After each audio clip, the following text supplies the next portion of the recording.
अगर आप लोग का शरीर साथ देता है, हाथ पैर सही सलामत है, कोई बीमारी नहीं है, हड्डियों में कोई तकलीफ नहीं है, तब आप ज़रूर आइए नागचंद्रेश्वर मंदिर।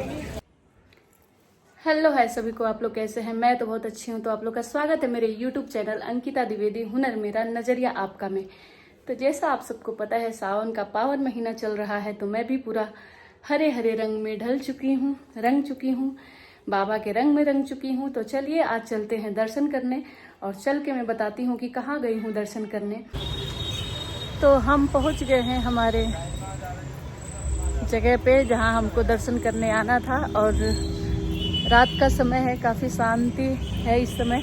और इधर से पूरा ये गलियाँ हैं, पूरा बारिश हुआ है, सोना साना है, फिर भी थोड़ी सी चहल पहल ज़रूर है। हमारी गाड़ी जो बहुत दूर खड़ी थी, तो इसलिए हमको पैदल चल के जाना पड़ा, क्योंकि इतनी भीड़ थी यहाँ पे कि गाड़ी अलाउ नहीं था। फिर भी हम 2-2.5 किलोमीटर पैदल चल के और पहुँच गए थे, क्योंकि कई सारे गेट बने हुए थे दर्शन के लिए। तो यहाँ पे इस मंदिर में दर्शन करने के लिए, यहाँ पे दर्शन करने के लिए स्पेशल एक ही गेट बना था, जहाँ से सभी को दर्शन करना था, कोई और गेट नहीं था। तो हम भी आ गए, और आगे बढ़ते बढ़ते ये लाइन ख़त्म ही नहीं हो रही थी। फिर भी क्या करें, कोई चारा नहीं था, तो आके लाइन में हम लोग भी लग गए। लेकिन सोचे थोड़ा सा दिमाग लगाते हैं, धीरे धीरे आगे बढ़ते हैं। आगे जितना ही बढ़ रहे हैं उतनी ही भीड़ आगे दिखती जा रही है। हम सोचे ये लाइन कब ख़त्म होगी, अभी ये लाइन शुरू भी नहीं हुआ है, फिर भी ये भीड़ है। तो फिर एक जगह लिए हम लोग और खड़े हो गए, क्योंकि यहाँ पे कोई चारा नहीं था आगे बढ़ने का, पूरा चक्का जाम था। मतलब इतनी पब्लिक थी कि हालत ख़राब हो गई थी। और ऊपर से बारिश आने लगा। बारिश में सब लोग छाते लेके आए थे, क्योंकि सबको पता है कि बारिश का मौसम है, तो बारिश होएगा ही होएगा। और झमाझम बारिश हो रहा था, तो सब लोग छाते से अपने अपने को कवर कर लिए थे। और बहुत सारे लोग लेके नहीं आए थे, तो दूसरे का प्रोटेक्शन उनको मिल गया। तो ये होती है भगवान की कृपा। शुरू में हम लोग को लगा कि चलो ठीक है, दर्शन हो जाएगा। और हम लोग पहली बार आए हुए थे दर्शन करने के लिए, और इतनी भीड़ थी, हमको लगा कि चलो हो जाएगा। लेकिन जब अगल बगल में हम पूछने लगे, तो पता चला कि बाप रे, ये तो दर्शन छोटा मोटा नहीं है, इसमें तो पूरी रात से सुबह हो जाएगी। और फिर हम लोग खड़े रहे, बोले चलो बाबा की मर्जी है। तो हम लोग खड़े रहे, और यहाँ पे पब्लिक में थोड़ी सी लड़ाई झगड़े हो गए थे, क्योंकि इतनी पब्लिक है तो थोड़ा बहुत तो ऊपर नीचे होएगा ही। और सब लोग खड़े थे, तो सब एक दूसरे का हिम्मत बन के खड़े हुए थे कि चलो एक दूसरे को देख के, और वो हिम्मत आ रही थी, तो सब खड़े थे। हम भी लाइन में खड़े हो गए, और धीरे धीरे जैसे चींटियों से भी कम चाल में ये लाइन आगे बढ़ रही थी, और सब लोग जयकारा वगैरह लगा रहे थे।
तो ये एक महाशय थे जो अपनी इतनी तीव्र बुद्धि लगाए कि सबसे आगे आके और लाइन में घुसने लगे। लेकिन यहाँ पे जो हल्लम हुच्चड़ मचा कि बाप रे, जैसे लगा कौन सा आतंकवादी आ गया है। पूरे लोग एकदम मना करने लगे, भाई क्यों ना करे। 5-5, 6-6 घंटे से लोग लाइन में लगे हुए थे, और ये 2-2, 3-3 जगह बैरिकेड लगा के थोड़े थोड़े छोड़ रहे थे यहाँ पे। तो यहाँ पे जयकारा वकारा सब लग रहा था, और आगे बढ़ रहे थे, क्योंकि एक दूसरे को इसी से हिम्मत मिल रही थी। तो हम लोग भी जयकारे में कम नहीं थे, अभी आपने सुना ही और सुना।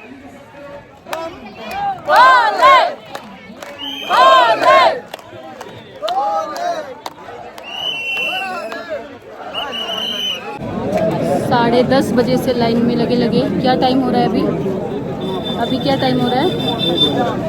1:15 हो रहा है।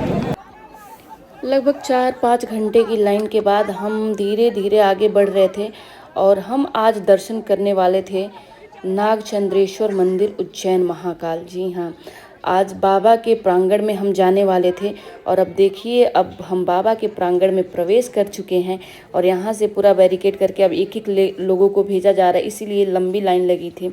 और आई थिंक 2-2:30 बज गया था, 2 बज गया था यहाँ पे पहुँचते पहुँचते हम लोग को। और आज हमको दर्शन करना था नागराज महाराज जी का, जो 24 घंटे के लिए खुलता है साल में एक बार, नाग पंचमी के दिन।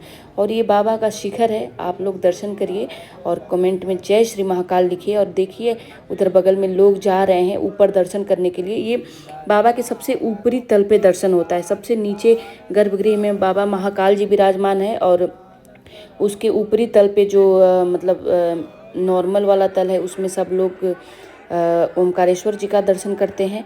और सबसे ऊपर नागराज महाराज जी का मंदिर है जो साल में एक बार दर्शन होता है। और लाइन में लगे लगे भस्म आरती का भी आनंद हम लोग ले रहे थे, नीचे भस्म आरती भी हो रही थी, तो वो भी आप सुनिए।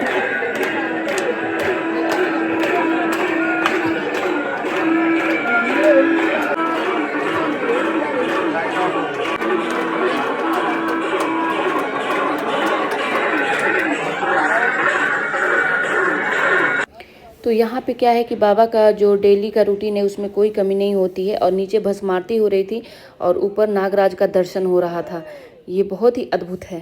फाइनली अब हम पहुँच गए हैं प्रांगण में बाबा के, दिखाती हूँ मैं आपको। तो अब हमारी इंतज़ार की घड़ियाँ ख़त्म होने वाली है और अब हम बहुत करीब पहुँच चुके हैं बाबा के और नागराज जी का दर्शन करने वाले हैं जो नागचंद्रेश्वर मंदिर है। तो अब हम कॉरिडोर में पहुंच गए हैं और ऊपर जाने वाले हैं। और इतनी अच्छी अच्छी पेंटिंग बनी थी ना कि ये देखिए, ये जो नटराज जी का मतलब नागराज जी का जो पेंटिंग बनी हुई है और ये महाकाल बाबा के ऊपर ही है। तो हम आ गए हैं नागचंद्रेश्वर मंदिर उज्जैन महाकाल। आप देखिए आज नागचंद्रेश्वर भगवान जी का दर्शन होगा हम लोगों का। ब्रह्म मुहूर्त ऊपर से जलाभिषेक बाबा का स्वयं इंद्रदेव कर रहे हैं। इतना सुंदर दृश्य और इतना मनोरम मनोहर दृश्य कहाँ देखने को मिलेगा, बहुत बड़े सौभाग्यशाली हैं हम। रात में 10:30 बजे का लगे और सुबह 5:45 मतलब 5:45 पे हमारा दर्शन हुआ है। और खड़े खड़े जो हालत हुई है, तो आप लोग को मैं यही सजेशन दूंगी, अगर आप लोग का शरीर साथ देता है, हाथ पैर सही सलामत है, कोई बीमारी नहीं है, हड्डियों में कोई तकलीफ नहीं है, तब आप ज़रूर आइए। और साल में एक बार ये मंदिर खुलता है, नागचंद्रेश्वर मंदिर, आप लोग आके दर्शन करिए। और ये 24 घंटे के लिए ही खुलता है बस। तो अभी हम दर्शन करके आके और अब जाके एक पानी का बोतल लिए हैं। और इस लाइन में कुछ भी नहीं मिलेगा आपको, कुछ भी नहीं। कहीं कहीं अगर 1-2 घंटे पे कुछ पानी की व्यवस्था मिल गई तो मिल गई, नहीं तो वॉशरूम कुछ भी नहीं मिलेगा आपको। और कम से कम 7 घंटा तो मान के चलिए, उससे पहले दर्शन आपका नहीं होगा। ये मंदिर बस सावन में एक दिन खुलता है, नागपंचमी के दिन।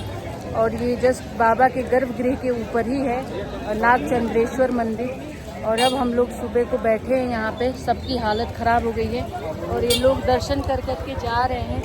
जितने लोगों का दर्शन हो चुका है और 24 घंटे हो गए जगे हुए हम लोगों को, पूरे दिन पूरी रात, और सुबह हो चुका है अभी। और इसमें सबसे बड़ा श्रेय मैं अपने पति को दूंगी, जो पूरे दिन जाके ऑफिस में काम करके आके और पूरी रात दर्शन करवाए हम लोग को। और अब हम घर जा रहे हैं और फिर घर आके नहा के वो सोए भी नहीं और ऑफिस चले गए। तो अगर ऐसा पति सबके पास हो तो जीवन बहुत ही स्वर्णमय गुजरता है। और मैं वो बहुत बड़ी दुनिया की सौभाग्यशाली हूँ जो मेरे पति ऐसे हैं। तो सारा श्रेय मैं अपने पति को दूंगी। और पति परमेश्वर के समान होता है और बिल्कुल ही होता है और है, मेरे तो हैं। इतना पेशेंस और इतनी मतलब इच्छा शक्ति मैंने नहीं देखा है। तो बहुत अच्छे से हमारा दर्शन हुआ। वो अलग बात है कि लाइन में हम खड़े रहे, लेकिन दर्शन अच्छा हुआ। तो आप लोग ज़रूर बताइएगा मेरा ये ब्लॉग आप लोग को कैसा लगा, और अच्छा लगा तो मेरे चैनल को सब्सक्राइब करिए, वीडियो को लाइक करिए और कमेंट में लिखिए जय श्री महाकाल। तो मिलती हूँ नेक्स्ट ब्लॉग में, तब तक के लिए बाय बाय।